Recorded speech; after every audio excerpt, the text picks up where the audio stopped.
74,000 years ago, a mountain in Indonesia exploded. Not erupted, exploded. It was one of the largest volcanic events in the last 2 million years. It emptied itself of so much rock and ash that the mountain collapsed into the hole it left behind, forming a crater so vast it is now a lake nearly 100 kilometers long. The ash it threw into the sky did not settle over a valley or a region or a country. It fell across entire continents, thousands of kilometers away. Somewhere beneath that darkening sky were your ancestors, a small, fragile, hairless species. No shelter that could stop this, no supplies, no warning, and absolutely no idea what was happening to their world. And here is where the story gets strange, because there is a thin, gray line buried in the earth. You can find it in India, in Africa, at the bottom of ancient lakes, and deep in the mud of the ocean floor. It is a layer of volcanic ash, 74,000 years old, laid down in a matter of weeks by the largest eruption our species has ever witnessed. It is a scar in the ground that marks the exact moment the sky fell. And when archaeologists dig above and below that gray line, they find the same thing on both sides: human tools, human fires, human life, continuing, as if nothing had happened at all. Let's start with the story you have probably already heard. The volcano is called Toba, and for decades, the accepted story went something like this. Toba erupted, blasting enormous quantities of ash and sulfur into the upper atmosphere. That material blocked the sun, and the planet plunged into a volcanic winter that lasted years, perhaps 6, perhaps 10. Plants died, animals starved, and the human population, already small and scattered, was pushed to the very edge of extinction, reduced to as few as 10,000 individuals worldwide. It's a gripping story. It appears in documentaries and textbooks, and it seemed to explain something genuinely puzzling about us, because here is a real, verified fact that should unsettle you. For a species spread across the entire planet, humans have astonishingly little genetic diversity. All 8 billion of us from every corner of the earth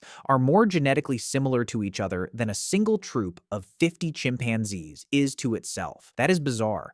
It suggests that at some point in our past, our numbers were squeezed down to a tiny group, and everyone alive today descends from those few survivors. Scientists call that a population bottleneck. And Toba, exploding right around the right time, looked like the perfect culprit. A single catastrophic event that nearly ended us and explained our strange, narrow genetics in one stroke. There's just one problem with it. The more scientists dig, the more it looks like it may not be true. Because when researchers went looking for the fingerprints of that apocalyptic winter, they struggled to find them. Teams drilled deep sediment cores from the bottom of Lake Malawi in East Africa, right in the heart of where our ancestors lived. Those cores contain a record of the ancient climate, layer by layer, year by year, and they contain the ash from Toba, so scientists knew exactly where in that record to look. What they found was not a frozen apocalypse. Recent studies suggest that the severe volcanic winter conditions never really materialized in East Africa. The vegetation, the plant life that would have collapsed under years of darkness and cold, shows only limited disturbance after the eruption. The forests did not die. The world, in the place where humanity was living, did not end. And it gets more striking when you look at what the humans themselves left behind. In South Africa and at sites in India, archaeologists have excavated straight through that gray ash layer. If Toba had devastated these populations,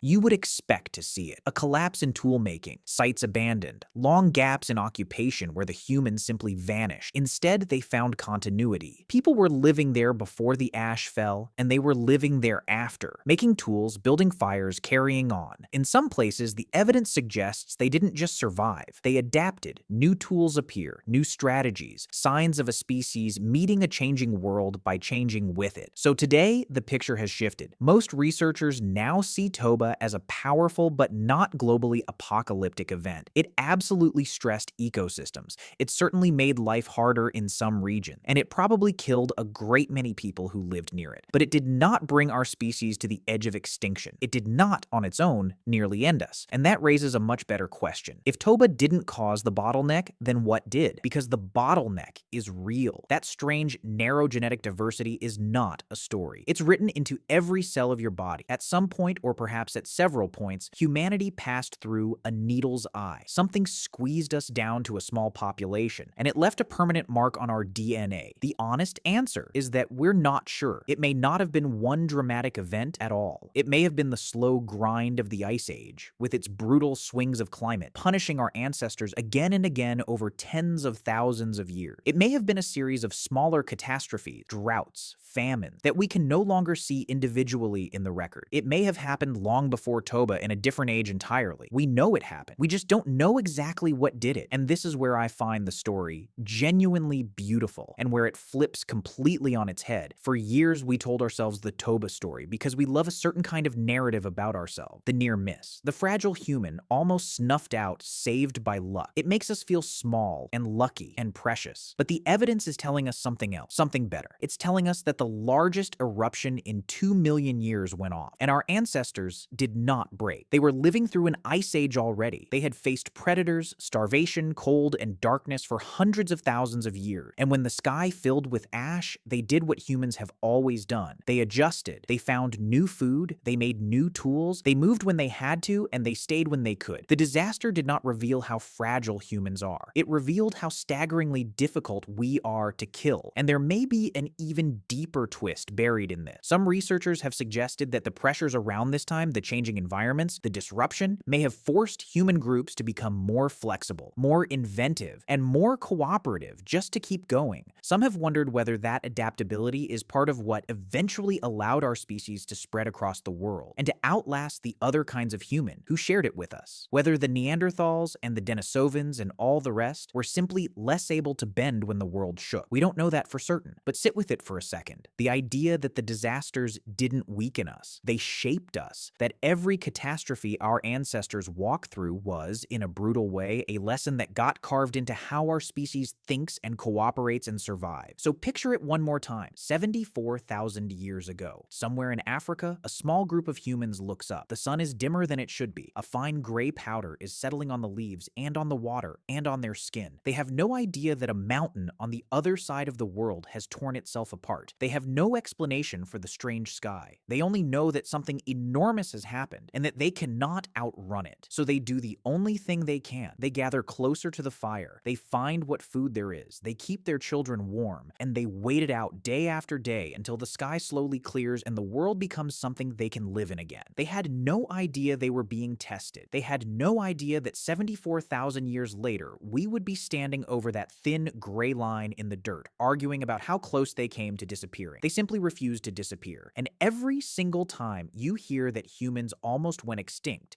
remember what the ash actually tells us. Above the gray line and below it, the tools keep appearing. The fires keep burning. The people keep living. We are not here because we got lucky. We are here because we are the kind of creature that survives.